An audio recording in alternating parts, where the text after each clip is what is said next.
Canal Áudio Cripto apresenta A Revolta de Atlas, Audiobook. Autora, Ayn Rand. Volume 1, Não Contradição. Capítulo 4, Os Motores Imóveis. A força motriz, pensou Dagny, olhando para o edifício Taggart no crepúsculo, é a primeira necessidade. Força motriz, para manter este edifício de pé em movimento, para mantê-lo imóvel. Ele não se apoiava em estacas fincadas no granito, e sim nas locomotivas que se deslocavam através de um continente. Ela sentiu um leve toque de ansiedade. Voltava de uma viagem às instalações da United Locomotive Works, em Nova Jersey, onde fora ver o presidente da companhia. Não tinha conseguido nada, nem saber as razões do atraso, nem qualquer indicação quanto à data da produção das locomotivas a diesel. O presidente da companhia falara com ela durante 2 horas. Mas suas respostas não tinham nada a ver com as perguntas que Dagny lhe fizera. Ele tinha modos que sugeriam uma nota de censura condescendente sempre que ela tentava tornar a conversa objetiva, como se tratasse de uma menina malcriada que quebrasse algum código subentendido que todas as demais pessoas aceitavam e praticavam. Em sua passagem pela fábrica, tinha visto uma enorme máquina abandonada em um canto. Tinha sido, no passado, uma máquina de grande precisão, de um tipo que já não se encontrava mais. Não estava gasta pelo uso, e entrará em decomposição por negligência, corroída pela ferrugem, pelas gotas negras de óleo sujo. Dagny desviou o olhar. Uma visão daquela sempre a deixava cega por instantes, ferida por um ódio violento. Não sabia por quê, não podia definir seus sentimentos. Sabia apenas que neles havia um grito de protesto contra a injustiça e que isso era uma resposta a algo que ultrapassava em muito uma simples máquina velha. O restante de sua equipe já tinha saído, percebeu Dagny ao entrar na antessala de seu escritório. Mas Ed Villers estava lá, esperando por ela. Pelo jeito dele e pelo modo silencioso como a seguiu para o escritório, viu logo que algo acontecera. O que há, Ed? MC Namara foi embora. Olhou para ele, pálida. Como assim? Foi embora. Aposentou-se. Parou de trabalhar. MC Namara, nosso empreiteiro? É, mas é impossível. Eu sei. O que aconteceu? Por quê? Ninguém sabe. Lenta e cuidadosamente, Dagny desabotoou o casaco, sentou-se à sua mesa, começou a tirar as luvas. Então disse, comece do começo, Ed. Sente-se. Ele falou calmamente, embora permanecesse de pé. Telefonei para o engenheiro-chefe dele, que nos tinha ligado de Cleveland para dar a notícia. Era tudo o que ele sabia. O que ele disse? Que MC Namara havia fechado a firma e ido embora. Para onde? Ele não sabe. Ninguém sabe. Ela notou que com uma das mãos estava segurando 2 dedos de luva vazios da outra mão, com a luva parcialmente retirada e esquecida. Tirou-a de uma vez e a deixou cair sobre a mesa. Ed disse. Ele largou uma pilha de contratos que devem valer uma fortuna. Tinha uma lista de espera de clientes de 3 anos. Ela não respondeu. Ed continuou, com a voz mais lenta, não me espantaria se pudesse compreender os motivos, mas uma coisa assim, sem qualquer razão plausível para explicar a atitude dele. Ela permanecia em silêncio. Ed falou ainda, ele era o melhor empreiteiro do país. Olharam um para o outro. Ela queria dizer meu Deus, Ed. Porém o que sua voz disse, calmamente, foi, não se preocupe. Arranjaremos outro para a linha Rio Norte. Já era tarde quando saiu do escritório. Do lado de fora, na calçada do edifício, fez uma pausa, olhando para as ruas.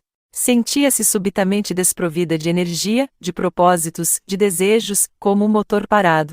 Uma leve mancha se estendia dos edifícios para o alto, reflexos de milhares de lâmpadas anônimas, a respiração elétrica da cidade. Dagny teve vontade de descansar. Descansar, pensou, e encontrar diversão em alguma parte. Seu trabalho era tudo o que tinha e tudo o que desejava. Mas às vezes, como agora, quando sentia aquela súbita e estranha sensação de vazio, que não era vazio, mas silêncio, não desespero, mas imobilidade, como se nada dentro dela tivesse sido destruído, mas permanecesse parado, nessas vezes apenas, desejava um momento de alegria exterior, desejava sentir-se arrebatada como simples espectadora de algum trabalho ou visão que lhe sugerisse grandeza. Sem atuar, mas desfrutando, sem tomar a iniciativa, mas respondendo, sem criar, mas admirando. Preciso disso para continuar, pensou, porque a alegria é o combustível da gente. Ela sempre fora, fechou os olhos e sorriu com um pouco de dor e reserva, a força motriz de sua própria felicidade. Agora, excepcionalmente, queria sentir-se levada por uma força alheia. Assim como os homens numa planície escura gostavam de ver ao longe as janelas iluminadas de um trem que passava, uma realização dela, aquela visão de poder e determinação que dava aos observadores uma satisfação no meio da noite, no meio da planície vazia, assim também ela desejava se sentir, por um momento, com o direito a saudar levemente, olhar de relance, acenar e dizer: lá vai alguém a alguma parte. Começou a andar lentamente, com as mãos nos bolsos do casaco, a sombra do chapéu inclinado cruzando seu rosto. Os edifícios ao seu redor cresciam a alturas tais que já não se podia ver o céu. Dagny pensou que, se custará tanto a ser construída, aquela cidade deveria ter muito a oferecer. Acima da porta de uma loja, um alto-falante enchia de som a rua. Era o som de uma peça sinfônica que estava sendo executada em alguma parte da cidade. Parecia um prolongado guincho sem forma, como de tecidos e carne rasgados anarquicamente. Não havia melodia, harmonia, ritmo que contivesse tal guincho. Se a música era emoção e a emoção vinha do pensamento, então esse era o grito do caos, do irracional, da desesperança, da abdicação do homem de si mesmo. Continuou andando. Parou diante da vitrine de uma livraria. Nela havia uma pirâmide de livros com capas marrom avermelhadas, cujo título era O Abutre Mu das Penas. Num cartaz se lia: o romance do nosso século, penetrante estudo da voracidade de um homem de negócios, a revelação destemida da depravação humana. Passou por um cinema. Suas luzes ocupavam meia quadra, deixando uma enorme fotografia e algumas letras suspensas no ar. Era a foto de uma jovem mulher sorridente. Olhando o rosto dela, Dagny teve a sensação incômoda de que já o conhecia havia muitos anos, muito embora o estivesse vendo pela primeira vez. O letreiro dizia, num tremendo drama que dá resposta à grande pergunta: a mulher deve revelar? Passou pela porta de uma boate. Um casal se dirigia, cambaleando, para um táxi. A moça tinha olhos pintados, suor no rosto e usava estola de arminho e um manto na cabeça, que agora caía descuidado, deixando um dos ombros à mostra, como um roupão doméstico, revelando demais o seu seio, não com ousadia, mas com a indiferença do desleixo. Seu acompanhante a conduzia por um dos braços. Não tinha a expressão de um homem que antegoza uma aventura romântica, mas o olhar furtivo de um menino prestes a escrever obscenidades numa parede. O que eu esperava encontrar, pensou Dagny, seguindo em frente. Essas eram as coisas pelas quais os homens viviam, as formas de seus espíritos, sua cultura, sua diversão. Não vira nada diferente daquilo em parte alguma, há muitos anos. Na esquina da rua onde morava, comprou um jornal e foi para casa. Era um apartamento de 2 cômodos, no topo de um arranha-céu. As vidraças de sua janela de canto da sala de estar davam ao ambiente a aparência da proa de um navio em movimento, e as luzes da cidade pareciam fagulhas fosforescentes sobre ondas negras de aço e pedra. Quando acendeu a luz, longos triângulos de sombra se imprimiram sobre as paredes nuas, num padrão geométrico de raios de luz quebrados por alguns móveis angulosos. Ficou parada no meio da sala, sozinha, entre céu e cidade. Só havia uma coisa que lhe podia proporcionar o que desejava sentir nesta noite. Era a única forma de diversão que encontrara. Dirigiu-se para o toca-discos e colocou um disco de Richard Halley. Era o 4º concerto, a sua última obra. O estrondo dos acordes iniciais afastou da mente de Dagny a visão das ruas. O concerto era um grande grito de revolta. Era um anão gritado em resposta a um terrível processo de tortura, uma negação do sofrimento, uma negação que continha a agonia da luta para se conseguir a liberdade. Os sons eram como uma voz que dizia: não há necessidade de que exista a dor, porque, então, está a dor reservada para aqueles que não acreditam em sua necessidade? Nós que sustentamos o amor e o segredo da alegria, por que devemos sofrer a dor, obedecendo a quem? Os sons da agonia se tornavam um desafio, a afirmativa da agonia se tornava um hino a uma visão distante, para cuja realização qualquer coisa valia a pena, fosse o que fosse. Era a canção da revolta, e de uma busca desesperada. Sentou-se e se deixou ficar quieta, com os olhos fechados, ouvindo. Ninguém sabia o que tinha acontecido com Richard Halley, nem porquê. A história de sua vida fora uma maldição à grandeza, uma demonstração do preço que se paga por ela. Tinha sido uma sequência de anos gastos em águas furtadas e porões, anos durante os quais tudo se havia colorido do tom cinzento de paredes que aprisionavam um homem cuja música, no entanto, fluía em cores violentas. Era o cinza de uma luta contra longas escadarias de pensões, contra encanamentos arrebentados, contra o preço de um sanduíche comprado numa lanchonete mal cheirosa, contra os rostos de homens que ouviam música com o olhar vazio. Luta sem o alívio da violência, sem um reconhecimento de um inimigo definido, contra uma parede impessoal à prova de som, a indiferença que absorvia as pancadas e os gritos, uma batalha do silêncio, envolvendo um homem que podia dar ao som uma eloquência desconhecida. O silêncio da obscuridade, da solidão, das noites em que só raramente alguma orquestra executava algum de seus trabalhos e ele olhava para a escuridão, sabendo que sua alma fremia, saindo em ondas de uma torre de estação de rádio pelo ar da cidade, e que não havia receptores ligados prestando atenção a ela. A música de Richard Halley tem a marca do heróico. Nosso tempo ultrapassou esta baboseira, dissera um crítico. A música de Richard Halley está fora de sintonia com o nosso tempo. Ela está repleta de êxtase, e quem quer saber de êxtase nos dias de hoje? Comentara o outro. A vida dele tinha sido um resumo das vidas de todos os homens cujo prêmio é uma estátua numa praça pública 100 anos depois do tempo em que os prêmios ainda valem alguma coisa, só que Richard Halley não morrera tão precocemente. Viverá para ver a noite que, pelas leis normais da história, não deveria viver o suficiente para conhecer. Tinha 43 anos e era a noite de estreia de Faitonte, uma ópera que ele escrevera aos 24. Tinha mudado o velho mito grego à sua conveniência. Faitonte, o filho de Hélio, que rouba a carruagem do pai e tenta audaciosamente guiar o carro do sol pelo céu, não termina morrendo, como no mito. Na ópera de Halley, Faitonte conseguia realizar o que se propusera fazer. A ópera tinha sido encenada 19 anos antes e saíra de cartaz após uma só récita, debaixo de vaias. Naquela noite, Richard Halley caminhara pelas ruas da cidade até a aurora, tentando obter a resposta a uma pergunta, que ele não sabia qual era. Na noite em que a ópera foi apresentada de novo, 19 anos mais tarde, os últimos acordes coincidiram com o som da maior ovação que o teatro jamais tinha visto. As velhas paredes não podiam conter o alarido, o som se estendia pelos corredores, pelas escadas, pelas ruas por onde o rapaz caminhara 19 anos antes. Dagny estava na plateia no dia da ovação. Era das poucas pessoas que haviam conhecido a música de Halley antes, muito antes. Mas ela nunca o tinha visto. Viu-o quando o atiraram para o palco, de frente para os braços que acenavam para ele e para as cabeças que se esticavam para vê-lo. Ele ficou imóvel, alto, magro, grisalho. Não fez reverências nem sorriu.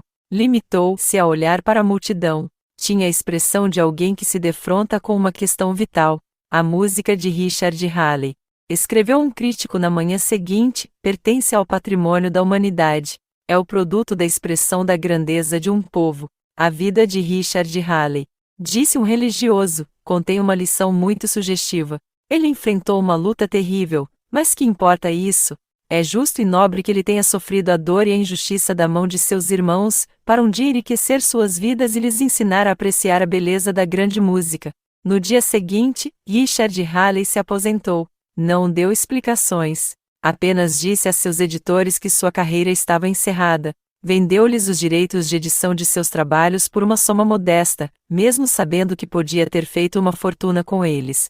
Foi-se embora, sem deixar endereço. Fazia já 8 anos. Nunca mais fora visto. Dagny ouvia o quarto concerto com a cabeça jogada para trás e os olhos fechados. Jazia semi-estendida no canto de um sofá, o corpo relaxado e parado, mas a tensão salientava o formato de sua boca, um formato sensual, de linhas ardentes. Depois de algum tempo, abriu os olhos. Viu o jornal que jogara sobre o sofá, pegou-o descuidadamente, para afastar da vista as manchetes banais. O jornal tinha ficado aberto.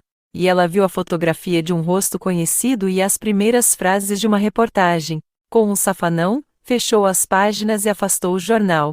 O rosto era o de Francisco de Anconia. A manchete dizia que ele tinha chegado a Nova York. E daí, pensou ela, não tinha que vê-lo. Há anos que não o via. Sentou-se, olhando o jornal que caíra no chão. Não leia, pensou. Não olhe. Mas o rosto não tinha mudado nada. Como podia se manter inalterado quando tudo mais havia mudado? Desejou que não o tivessem fotografado sorrindo. Não era o tipo de sorriso adequado às páginas de um jornal. Era o sorriso de um homem capaz de ver, de saber e de criar a glória da existência. Era um sorriso de mofa e desafio de uma inteligência brilhante. Não leia, pensou ela, não agora, não com esta música, não com esta música. Pegou o jornal e o abriu. O texto dizia que o Sr. Francisco de Anconia tinha dado uma entrevista à imprensa em sua suíte do Hotel Anne Falkland. Disse que tinha vindo a Nova York por 2 importantes motivos: uma recepcionista do Clube Cube e a salsicha de patê de fígado da Delicatessen du Moi, na Terceira Avenida. Nada tinha a declarar sobre o divórcio do casal Gilbert Vail. A senhora Vail, de nobre ascendência e extraordinária amabilidade, tinha dado um tiro no seu jovem e distinto marido, alguns meses antes, declarando publicamente que queria se livrar dele por causa do seu amante, Francisco de Anconia. A mulher tinha fornecido à imprensa um relato detalhado de seu romance secreto, incluindo uma descrição da última noite de Ano Novo, que passará na vila de Anconia nos Andes.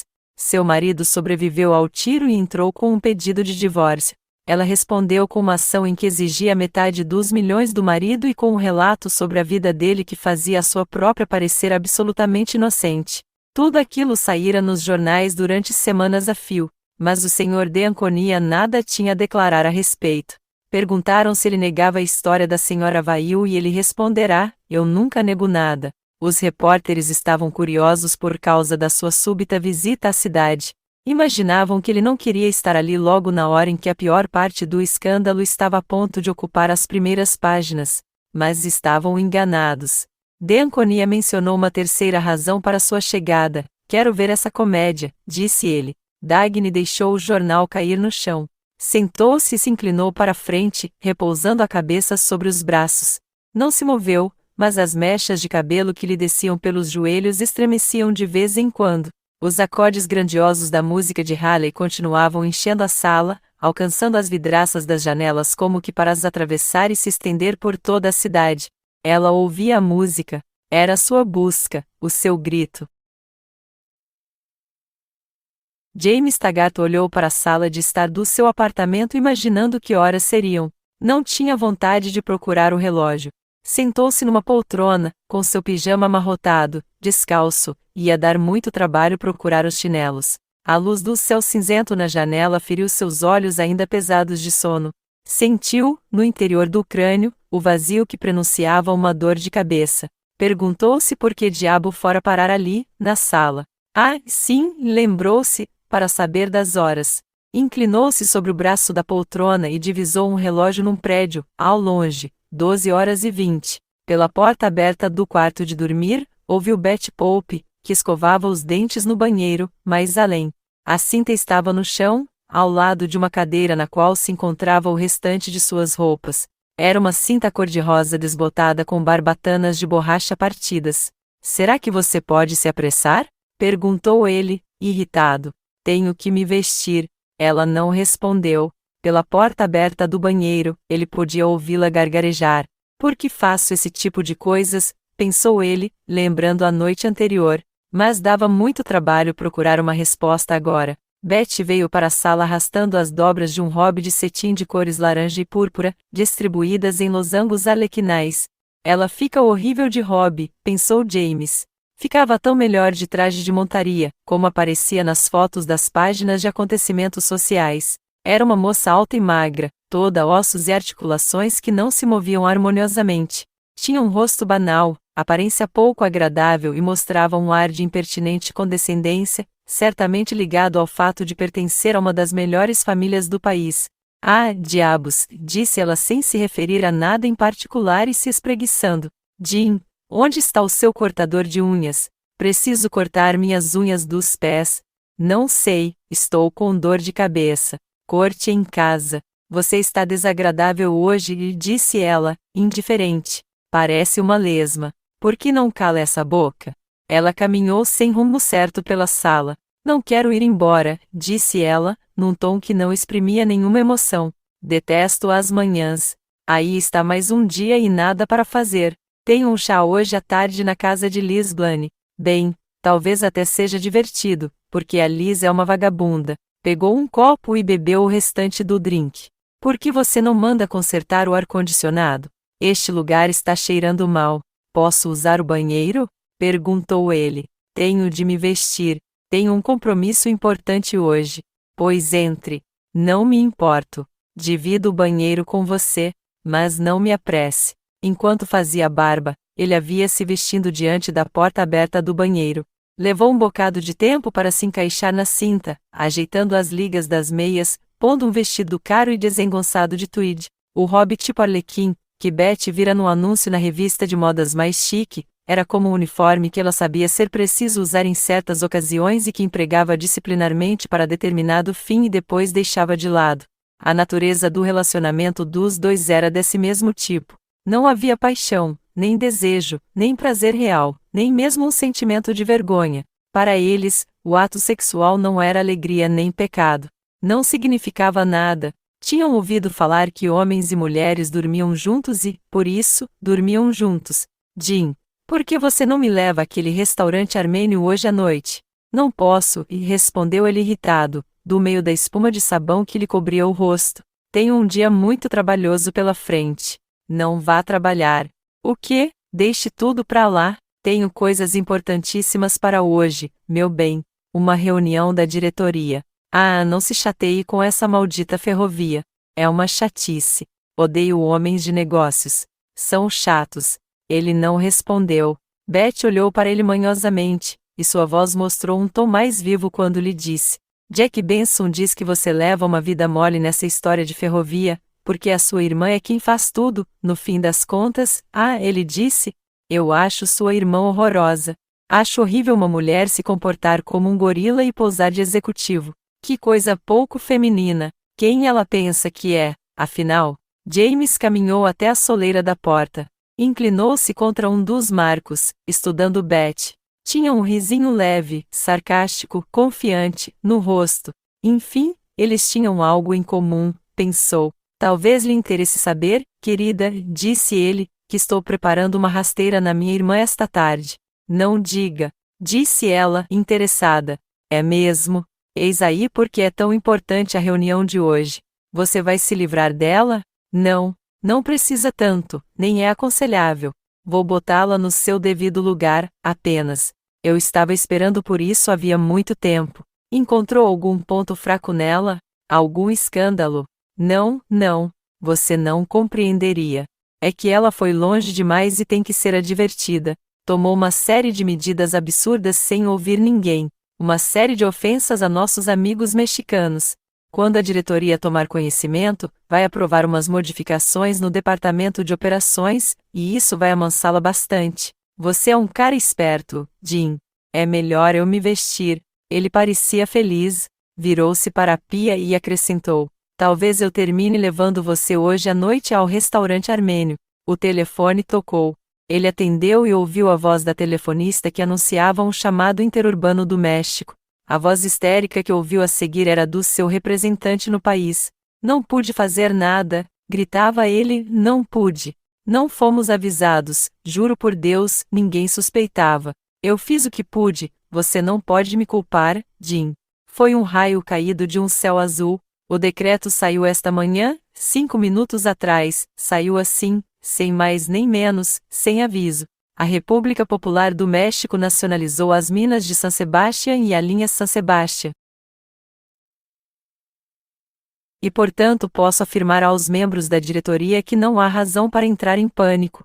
O acontecimento da manhã de hoje é lamentável, mas confio plenamente, baseado em meu conhecimento dos processos internos que regem nossa política exterior em Washington, em que o nosso governo vai negociar um ajuste razoável com o governo da República Popular do México, e que receberemos justa e plena indenização por nossas propriedades.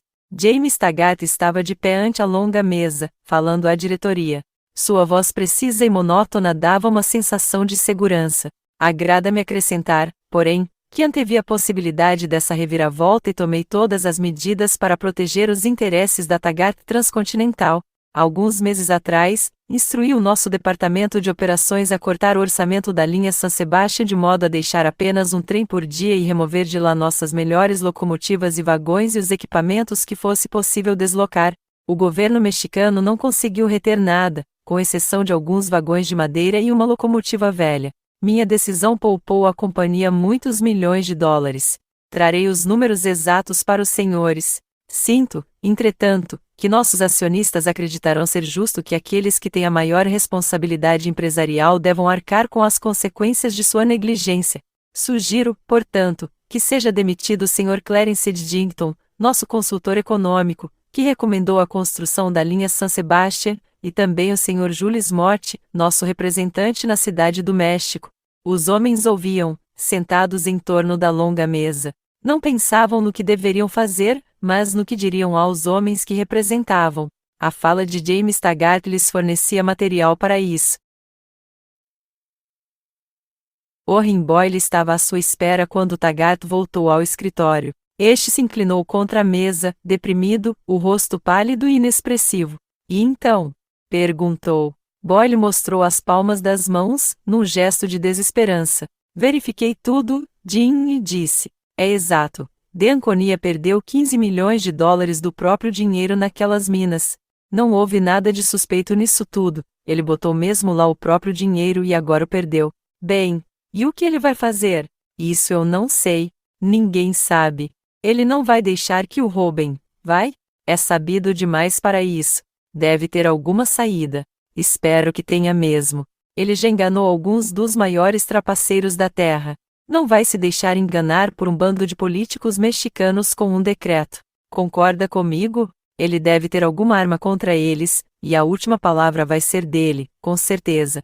Precisamos entrar nisso também. É com você, Jim. Você é amigo dele. Amigo uma ova. Não suporto esse sujeito. Apertou um botão na mesa. O secretário entrou inseguro, parecendo infeliz. Era um homem moço, já não tanto, porém, tinha um rosto pálido e as maneiras educadas dos que são pobres e polidos. Conseguiu meu encontro com Francisco de Anconia? Perguntou Taggart. Não, senhor. Mas, com os diabos, eu lhe disse para, não consegui, senhor. Eu tentei. Bem, tente de novo. O que eu quis dizer é que não consegui marcar a reunião, senhor Taggart. Por que não? Ele recusou. Ele se recusou a me receber? Sim, senhor. Foi o que eu quis dizer. Ele se recusa a me ver? Isso mesmo. Falou com ele pessoalmente? Não, falei com o secretário dele. O que foi que ele disse, afinal? Bem, o secretário disse que o Sr. Francisco de Anconia acha o senhor um chato, Sr. Taggart. A proposta que eles aprovaram era conhecida como a Resolução Anticompetição Desenfreada. Quando votaram, os membros da Aliança Nacional de Ferrovias estavam reunidos numa sala ampla, à luz crepuscular de uma tarde de outono, e não se encaravam uns aos outros. A Aliança Nacional de Ferrovias era, ao que se dizia, uma organização formada para proteger o setor ferroviário. Esse objetivo se devia conseguir pelo desenvolvimento de métodos de cooperação com um fim comum, e, para tanto, era necessário que cada membro garantisse que subordinaria seus próprios interesses àqueles do setor como um todo.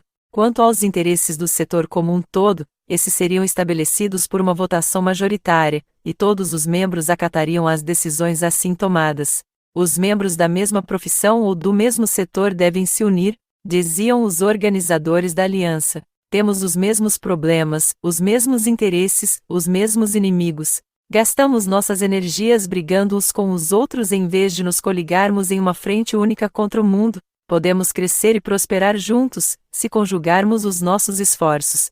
Um cético perguntara: contra quem está sendo organizada essa aliança? A resposta tinha sido: ora, a aliança não é contra ninguém. Mas, se você quer colocar as coisas nesses termos, é contra transportadores ou fabricantes ou quem quer que seja que queira tirar vantagem de nós, pois não é contra isso que se fazem as uniões? E o cético respondera: isso é o que eu queria saber. Quando a Resolução Anticompetição Desenfreada foi encaminhada para votação no plenário da Aliança Nacional de Ferrovias, em sua reunião anual, veio a público a primeira referência que se fazia a ela. Mas os membros já haviam tomado conhecimento da resolução. Tinha sido discutida em particular por muito tempo e, com maior insistência, nos últimos meses. Os que estavam sentados no amplo salão do encontro eram presidentes de ferrovias. Não gostavam da resolução anticompetição desenfreada. Haviam desejado que ela nunca viesse à baila. Mas, quando veio, votaram a favor. Não se fez menção ao nome de nenhuma ferrovia nos discursos que precederam a votação. Eles tratavam apenas do bem-estar do público. Foi dito que, enquanto o interesse público era ameaçado por restrições aos transportes, as ferrovias estavam se destruindo umas às outras por meio de uma competição estéril, na política brutal da competição desenfreada. Ao mesmo tempo que havia áreas problemáticas onde o serviço ferroviário havia sido extinto, existiam extensas regiões onde duas ou mais ferrovias disputavam um tráfego que mal dava para uma. Foi dito que havia grandes oportunidades para as ferrovias mais jovens nas áreas problemáticas. Se era verdade que elas ofereciam pouca recompensa econômica no presente, era também certo que uma ferrovia que funcionasse inspirada no espírito público estaria, foi o que disseram, propiciando o transporte aos moradores da região, o que era ótimo, pois o fim de uma ferrovia era servir ao público, não perseguir o lucro. Depois foi dito que os sistemas ferroviários grandes e sólidos eram essenciais aos serviços públicos e que o colapso de um deles seria uma catástrofe nacional. Além disso, disseram que, se um deles sofresse alguma perda esmagadora numa tentativa altruísta de contribuir para o bem-estar da nação, caberia aos poderes públicos ajudá-lo a sobreviver ao golpe. Não se mencionou o nome de nenhuma ferrovia, mas quando o presidente do encontro ergueu a mão, num sinal solene de que começariam a votação, todos olharam para Dan Conway, presidente da Fênix Durango. Somente 4 dissidentes votaram contra. Mesmo assim, quando o presidente anunciou a aprovação, não houve nenhuma manifestação da Assembleia, a não ser o mais pesado silêncio. Até o último minuto, todos haviam esperado que alguém o salvasse daquilo. A resolução anticompetição desenfreada foi qualificada como uma medida de autorregulação voluntária, que visava melhorar o cumprimento das leis há muito vigentes e aprovadas pelo Poder Legislativo. Ela prescrevia que os membros da Aliança Nacional de Ferrovias ficavam proibidos de se engajar em atividades definidas como a competição destrutiva. Em regiões declaradas alimitadas, somente uma ferrovia poderia operar e em tais regiões, a prioridade seria da ferrovia mais antiga que lá operasse. Os novatos que se tivessem instalado deslealmente em tais áreas deveriam suspender suas operações num prazo de 9 meses após terem recebido ordem para o fazer. O Comitê Executivo da Aliança Nacional de Ferrovias tinha poderes para decidir, segundo seus próprios critérios, quais seriam as regiões classificadas como limitadas. Quando a sessão foi suspensa, os participantes se apressaram em sair. Não houve conversas particulares nem bate-papos amistosos. O salão ficou deserto muito depressa. Ninguém olhou para Dan Conway, nem se dirigiu a ele. No vestíbulo do edifício, James Taggart avistou Warren Boyle. Não haviam marcado encontro, mas Taggart viu a figura corpulenta desenhada contra uma parede de mármore e logo soube quem era, antes mesmo de lhe ver o rosto. Aproximaram-se um do outro e Boyle falou, com seu sorriso menos aberto do que de costume: "Fiz minha parte. Agora é a sua vez, Jimmy. Você não precisava ter vindo." "Por que veio?" perguntou James, mal-humorado. "Ora, só para me divertir com a coisa", e respondeu Boyle. Dan Conway estava sentado sozinho, no meio de uma fila de cadeiras vazias. Ainda estava lá quando a faxineira chegou para fazer a limpeza do grande salão. Quando ela acenou para ele, Conway se levantou obedientemente e se encaminhou vagarosamente para a porta. Ao passar por ela, meteu a mão no bolso e lhe deu uma nota de $5, em silêncio, humildemente, sem olhar seu rosto. Não parecia saber o que estava fazendo, agia como se pensasse estar num lugar onde a generosidade exigisse dele algum sinal antes de sair. Dagny estava quieta em sua mesa quando a porta do escritório se abriu e James entrou correndo. Era a primeira vez que ele entrava assim. Seu rosto tinha uma aparência febril. Ela não o vira desde a nacionalização da linha San Sebastián. Ele não discutira o assunto com ela, e ela nada dissera a respeito. Dagny tinha recebido provas tão cabais de que a razão estava do seu lado que não havia necessidade de qualquer comentário. Um sentimento misto de cortesia e piedade a impediu de dizer a ele a conclusão que se impunha com base nos fatos. Pela razão e por justiça, era uma conclusão única. Ela tinha ouvido falar do discurso dele perante a diretoria. Dera de ombros, achando engraçado. Se era necessário a seus fins, fossem quais fossem, se apropriar do que ela havia feito, pelo menos era de esperar que ele a deixasse livre para atuar dali em diante. "Então você pensa que só você faz alguma coisa nesta ferrovia?" Ela olhou para ele inteiramente desnorteada. A voz do irmão era penetrante. Ele estava lá, diante da mesa dela, tenso, agitado. "Pensa que arruinei a companhia, não é?" gritou. "E que agora só você pode nos salvar, não é? Que eu não tenho como resolver o prejuízo mexicano, não é? O que você quer?" Perguntou ela lentamente. Quero lhe dar algumas informações. Lembra-se da resolução anticompetição desenfreada de que falei a você uns meses atrás? Você não gostou da ideia. Não gostou nem um pouco da ideia. Lembro-me. O que há com ela? Foi aprovada. O quê? A resolução anticompetição desenfreada foi aprovada. Há apenas alguns minutos. Na reunião. Dentro de 9 meses já não haverá mais nenhuma ferrovia Fênix Durango no Colorado. Ela se levantou num ímpeto, derrubando um cinzeiro de vidro. Seus cachorros. Ele permaneceu imóvel. Estava sorrindo. Dagny sabia que estava tremendo, exposta a ele, sem defesa, e que essa era a visão que ele apreciava, mas isso não tinha importância para ela. Aí viu o sorriso dele e a raiva se evaporou subitamente. Passou a não sentir mais nada. Examinava aquele sorriso com uma curiosidade fria, impessoal. Ficaram se encarando. Ele parecia, pela primeira vez, não ter medo dela. Estava gozando a situação. Para ele, a coisa significava muito mais do que a simples destruição de um competidor. Não era uma vitória sobre Dan Conway, era uma vitória sobre ela. Dagny não sabia como nem de que maneira, mas sabia que ele tinha certeza disso. Por um momento, ela pensou que ali, diante dela, em James e na força que o fazia sorrir, estava um segredo do qual ela jamais suspeitara, que tinha uma importância crucial e que começava a entender. Mas esse pensamento apareceu de repente também, sumiu. Ela se encaminhou para a porta de um armário e apanhou seu casaco. Aonde você vai? Perguntou James, com uma voz que denotava desapontamento e certa preocupação. Ela não respondeu. Saiu apressadamente do escritório. Dan, você tem que combatê-los. Eu vou ajudá-lo. Lutarei por você de todas as maneiras. Dan Conway sacudiu a cabeça. Estava sentado à sua mesa e tinha diante de si um grande mata-borrão com manchas desbotadas. Havia uma luz acesa num canto da sala. Dagny se dirigira diretamente ao escritório da Fênix Durango. Conway lá estava e permanecia ainda sentado, como quando ela chegara. Sorrira ao vê-la entrar, dizendo: engraçado, senti que você viria. Sua voz era calma, sem vida. Não se conheciam bem, mas tinham se encontrado algumas vezes no Colorado. Agora, ante a proposta dela, respondia: não adianta. Você está se referindo ao fato de ter se comprometido com a aliança a obedecer? Aquele acordo não vai se manter de pé.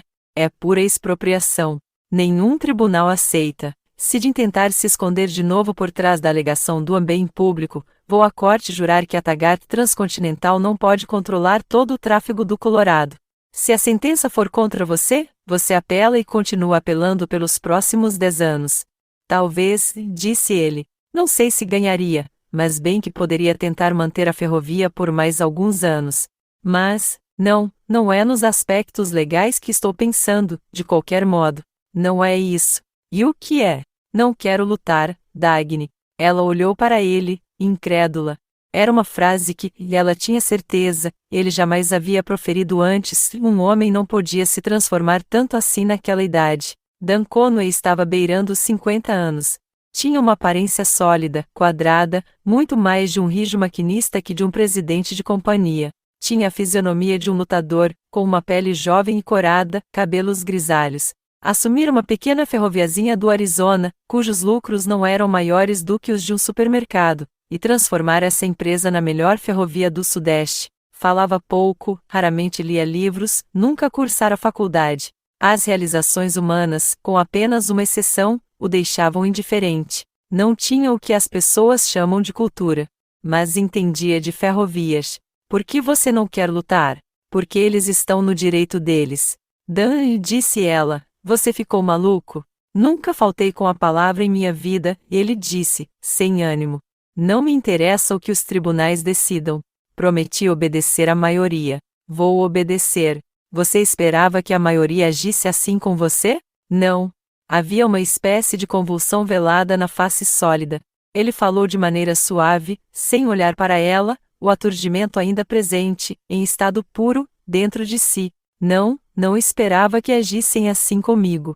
Falaram nisso durante 1 ano, mas jamais acreditei que o fizessem. Mesmo durante a votação, não acreditei no que via e ouvia. O que você esperava?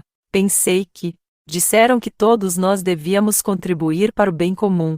Pensei que o que eu tinha feito lá no Colorado era pelo bem comum, bom para todo mundo. Ah, que ingenuidade! Não percebe que é por isso que está sendo punido? Por ter sido bom? Ele balançou a cabeça. Não consigo compreender, mas não vejo saída. Você prometeu a eles que destruiria a si mesmo? Não há escolha para nenhum de nós. O que quer dizer com isso? Dagny, o mundo inteiro está numa situação terrível. Não sei o que há de errado com ele, mas que há alguma coisa errada, há. Os homens têm que se unir e achar uma saída. Mas quem vai decidir qual o caminho a tomar, se não a maioria? Acho que esse é o único meio justo de decidir, não vejo outro. Alguém tem que ser sacrificado, pois calhou que fosse eu, não posso me queixar. O direito está do lado deles. Os homens devem se unir. Ela fez um esforço para permanecer calma, estava tremendo de raiva. Se esse é o preço da união, prefiro me estrepar a viver na mesma terra que os seres humanos.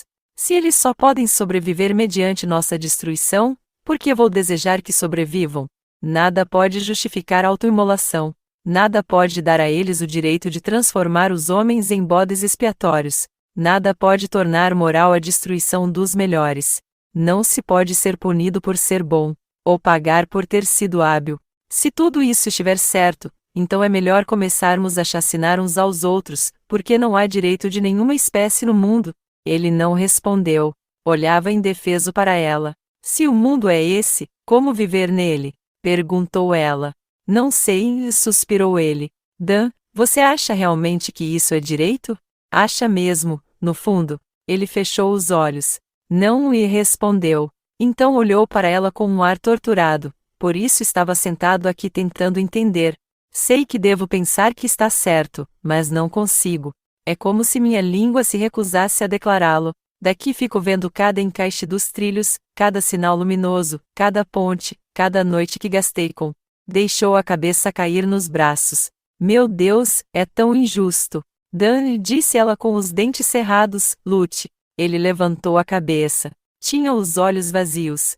Não me respondeu, seria errado. Eu estaria apenas sendo egoísta. Ora, deixe de lado essas bobagens. Você sabe que não é assim. Não sei, tinha a voz muito cansada.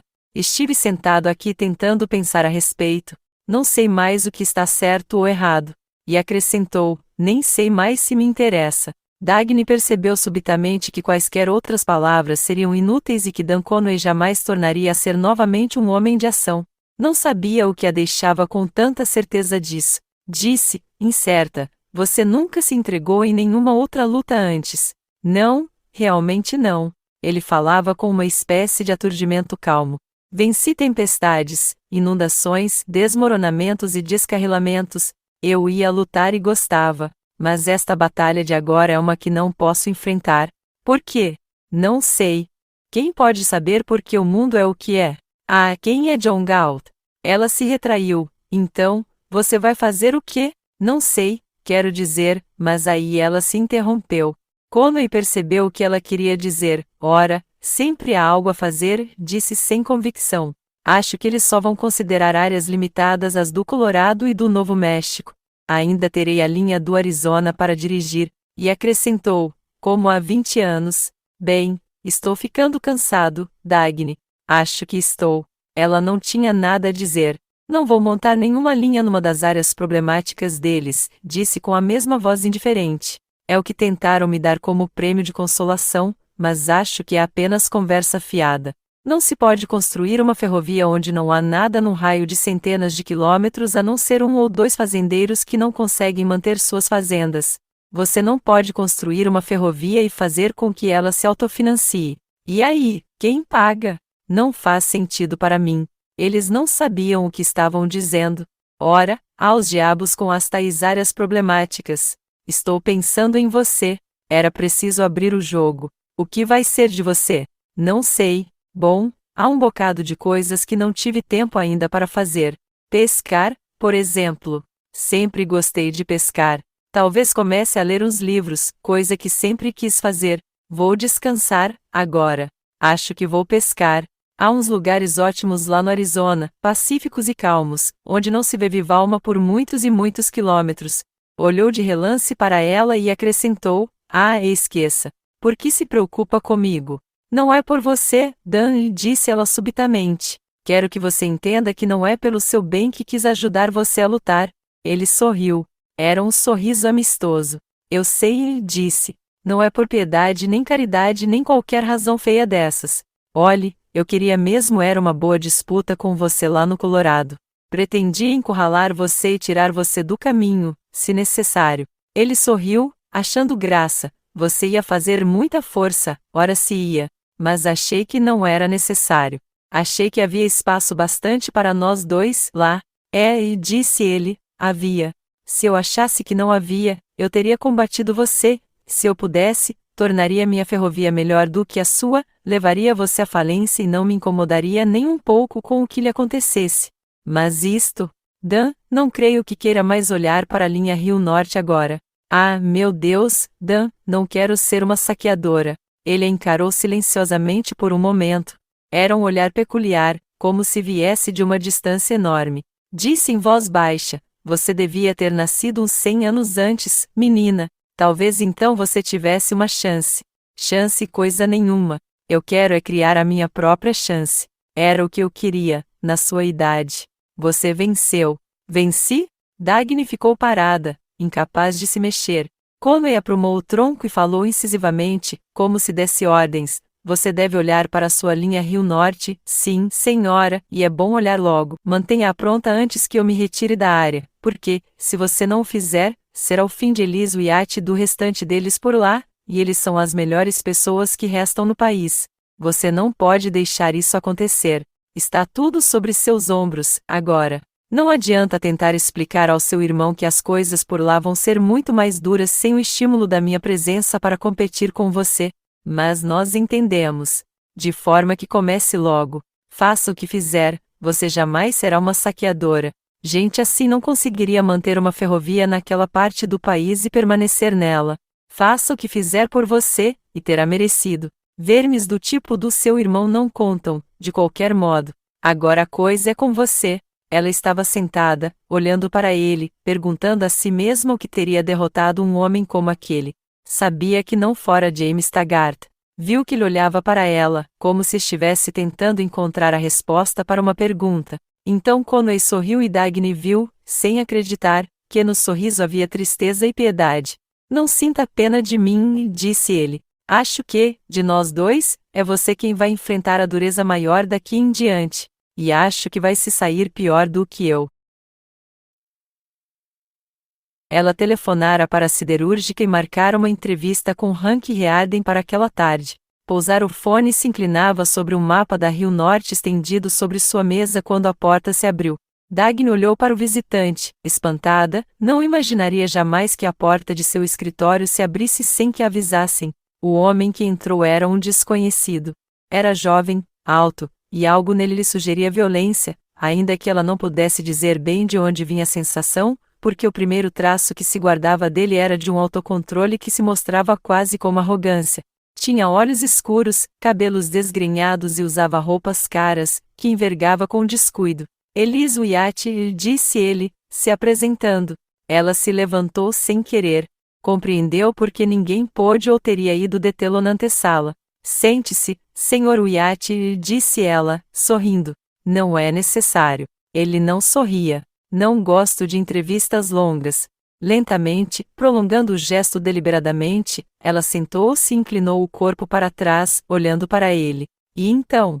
Perguntou. Vim vê-la porque acho que a senhora é a única pessoa dotada de cérebro nesta porcaria de rede.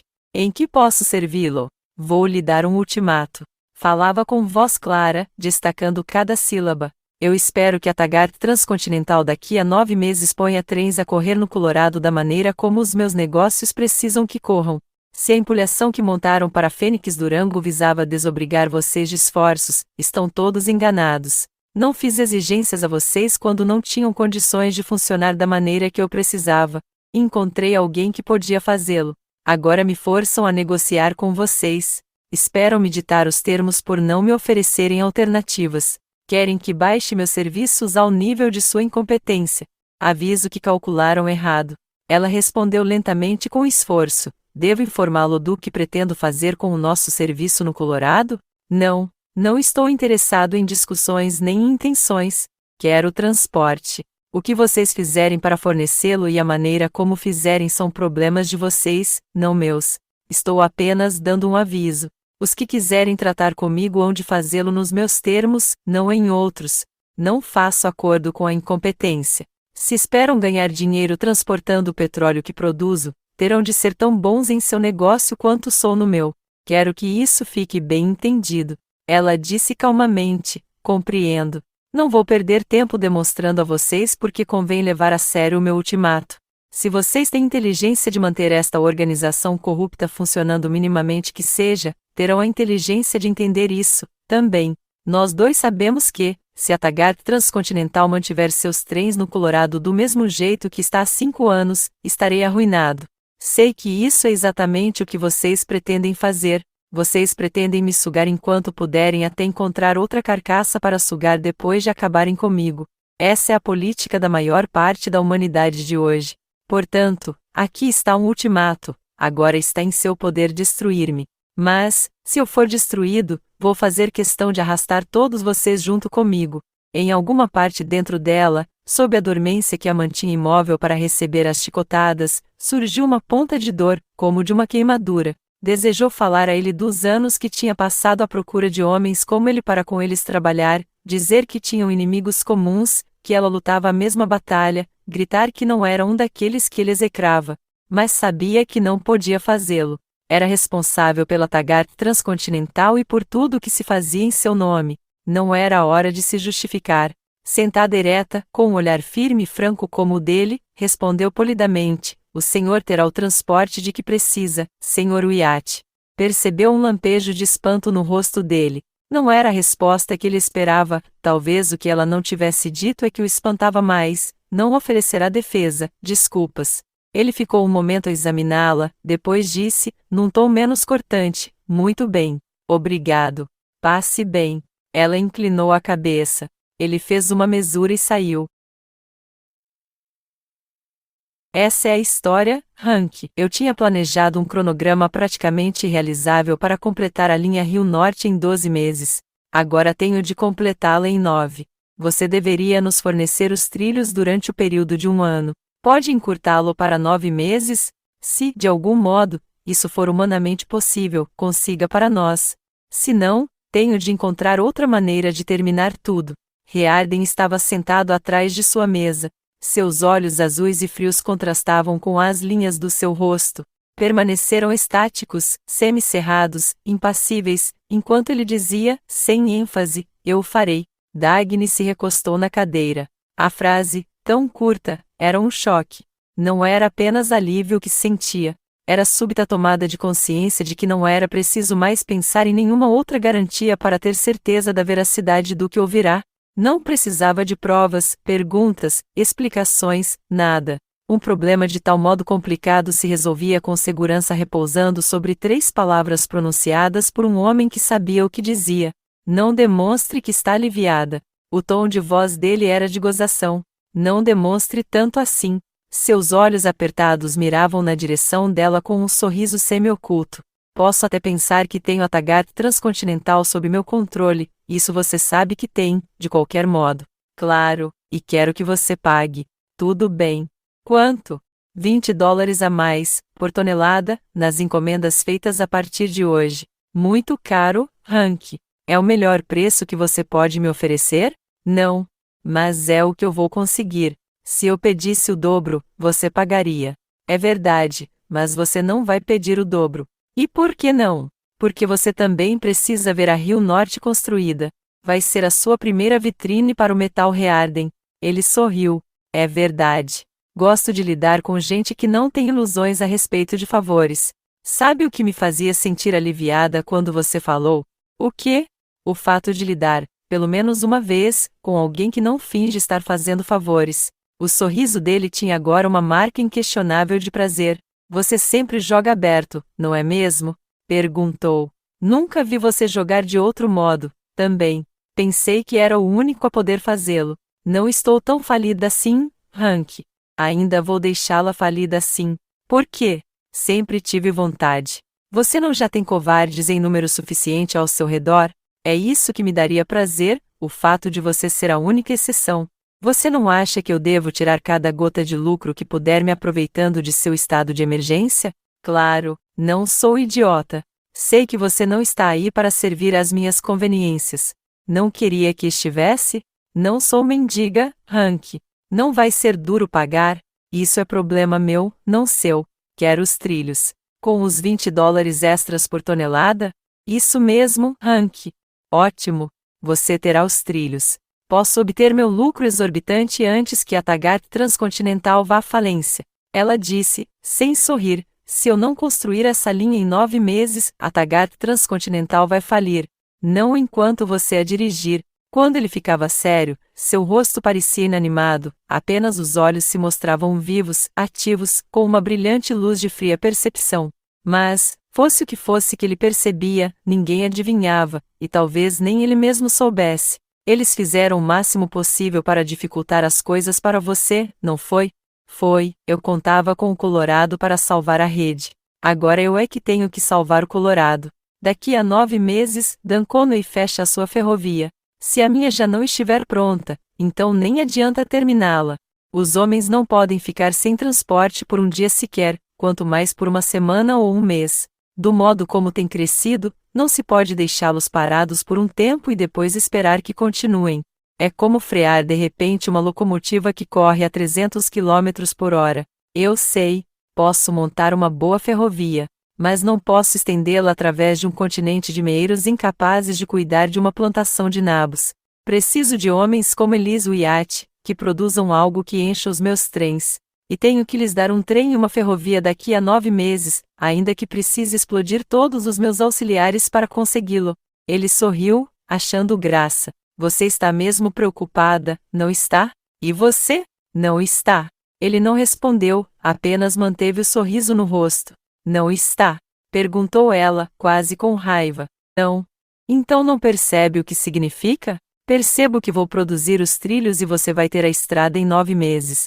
Ela sorriu, se descontraindo e sentindo um pouco de cansaço e de culpa. Eu sei que sim. Sei que não adianta me irritar com gente como o Jim e seus amigos. Não há tempo para isso. Primeiro, tenho que desfazer o que eles fizeram.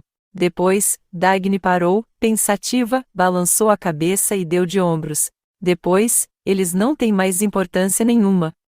Eles não vão ter nenhuma importância. Quando ouvi sobre o tal negócio da resolução anticompetição desenfreada, fiquei doente. Mas você não deve se preocupar com esses cachorros. O termo soou violento porque a voz dele e sua expressão permaneciam calmas. Você e eu sempre estaremos aí para salvar o país das ações deles. Ele se levantou e continuou a falar, passeando pelo escritório. O Colorado não vai parar. Você vai tocá-lo em frente. E Dan Conway vai voltar e outros também voltarão. Essa loucura é coisa temporária. Não pode durar. Como toda loucura, tende a se autodestruir. Você e eu teremos apenas que trabalhar um pouco mais duro por algum tempo, só isso. Ela observava a figura alta que se deslocava pelo escritório. Era um escritório adequado a ele. Não continha nada além das poucas peças de mobiliário de que ele necessitava, todas reduzidas formalmente ao mínimo essencial para atender às suas finalidades, todas exorbitantemente caras na qualidade do material e no apuro do design. A sala parecia um motor no interior de uma vitrine de amplas janelas. Mas ela notou um detalhe espantoso, um vaso de jade que repousava sobre um arquivo. O vaso era sólido, de pedra verde escura e de superfícies lisas. A natureza de suas curvas suaves provocava um irresistível desejo de tocá-lo. Era uma peça que causava estranheza, naquele escritório, incongruente com a austeridade de tudo mais, dava ao ambiente um toque de sensualidade. O Colorado é fantástico, e ele disse, vai ser a salvação do país. Você não tem certeza de que me interesso por ele? Esse estado está se tornando um dos meus melhores compradores. Se você se der o trabalho de ler os seus relatórios de frete, verá isso. Eu sei, eu leio os relatórios de frete. Penso em construir uma fábrica lá, dentro de alguns anos, e fazer com que eles economizem o que gastam em transporte. Ele olhou de relance para ela. E você vai perder um bocado de transporte de aço, se eu fizer isso. Pois faça.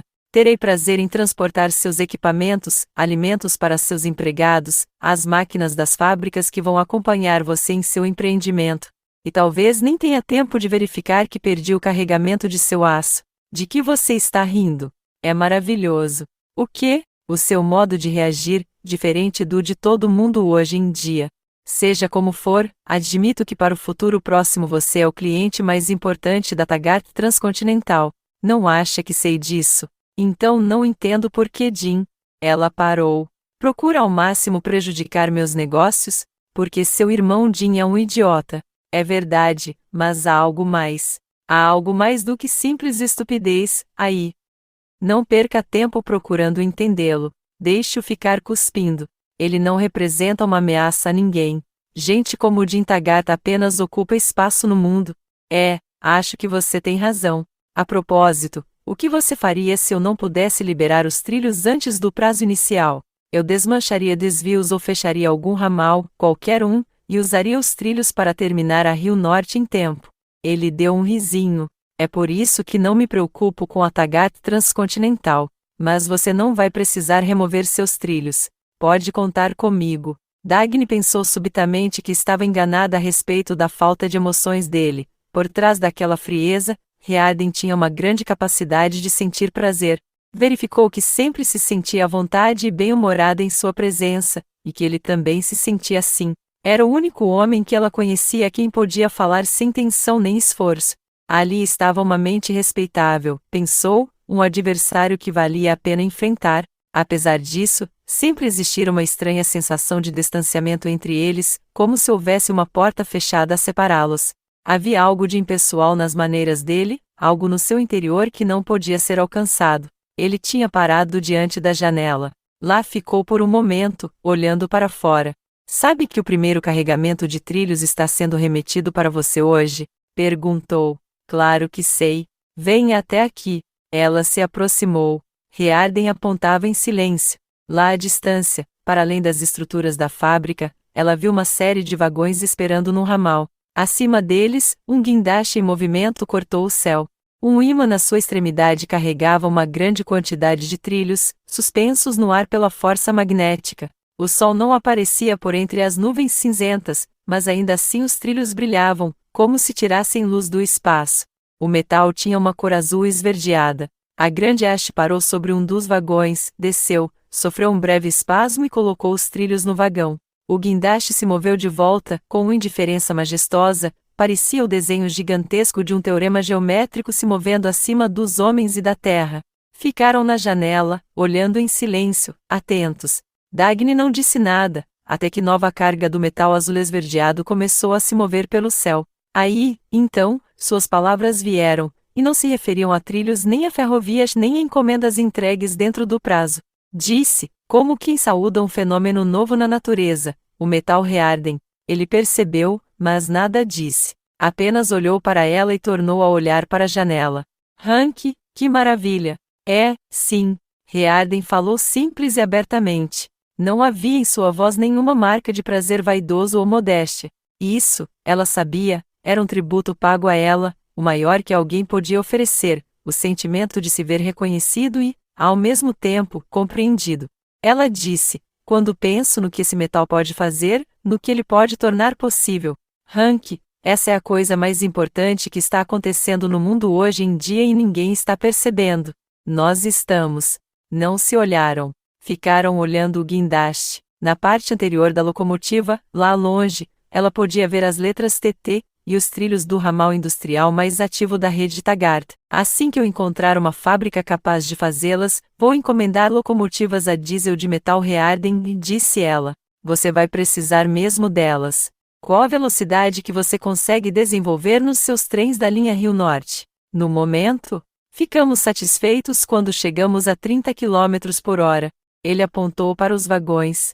Quando esses trilhos estiverem colocados, você vai poder fazer seus trens correrem a 400 km por hora, se quiser. É o que vou fazer quando tivermos vagões de metal Riordan, que pesarão a metade do que pesa o aço e oferecerão segurança redobrada. Você vai ter que prestar atenção também ao transporte aéreo. Estamos trabalhando num avião de metal Riordan. O peso será mínimo, e ele será capaz de transportar qualquer coisa. Você ainda vai viver para ver os fretes aéreos de grande porte e longo alcance. Tenho pensado no que esse metal poderá fazer com motores de qualquer tipo, e nos novos tipos de motor que poderão ser projetados agora. Já pensou nas telas de arame? Simples cercas de tela de arame de metal Rearden, que custarão uma ninharia e durarão 200 anos, e utensílios de cozinha que não custarão praticamente nada e passarão de geração a geração? E pense nos navios que torpedo algum poderá pôr a pique. Já lhe disse que mandei realizar testes com o metal Rearden na construção de fios para comunicações. São tantas as áreas de testes que não sei como mostrar às pessoas quantas coisas podem ser feitas com o metal Rearden. Falaram longamente do metal e de suas possibilidades inesgotáveis. Era como se estivessem no alto de uma montanha, divisando uma planície ilimitada lá embaixo, cortada por avenidas que davam para todas as direções. Mas falavam apenas de cifras matemáticas, pesos, pressões, resistências, custos. Dagny tinha esquecido completamente o irmão e sua aliança nacional. Tinha esquecido todos os problemas, pessoas e fatos, deixando-os para trás. Tais coisas jamais lhe haviam despertado interesse. Sempre estivera pronta para deixá-las de lado a qualquer momento, a existência delas nunca lhe parecerá verdadeiramente real. A realidade estava aqui, pensou ela, nesta sensação de objetividade bem definida, de determinação, de leveza, de esperança. Era assim que ela sempre quisera viver. Não queria gastar nenhuma hora, efetuar nenhum gesto que significasse menos que isso. Ela o encarou no momento exato em que Rearden se voltava para fitá-la. Estavam muito próximos. Ela viu em seus olhos que ele se sentia da mesma maneira que ela. Se a alegria é a finalidade e o cerne da existência, pensou, e se algo que nos causa alegria deve ser guardado como o mais profundo dos segredos, então havíamos nos desnudado totalmente um para o outro, naquele momento. Ele deu um passo para trás e disse, com um estranho tom de espanto, desprovido de emoção: somos dois patifes, não somos? Por quê? Não temos qualidades espirituais nem visamos a coisas espirituais. Só queremos coisas materiais. É tudo o que nos interessa. Dagny olhou para Rearden, sem compreender. Mas ele olhava para além dela, bem para frente, para o guindaste, lá longe. Ela lamentava que ele tivesse dito aquilo. A acusação não a perturbava, ela nunca se vira naqueles termos e era totalmente incapaz de experimentar qualquer sentimento profundo de culpa. Mas sentia uma vaga apreensão indefinível, a sugestão de que havia algo grave no que o levara a falar, algo perigoso para ele. Ele não falara ao acaso. Mas não havia sentimento em sua voz, nada de súplica ou vergonha. Ele falara indiferentemente, como quem constata um fato. Mas então, enquanto ela o olhava, o temor desapareceu. Rearden contemplava a sua fábrica ao longe. Não havia em sua expressão culpa, dúvida, nada senão a calma de uma inabalável autoconfiança. Dagny, disse ele, seja o que for que sejamos, somos nós que movemos o mundo e seremos nós que vamos salvá-lo.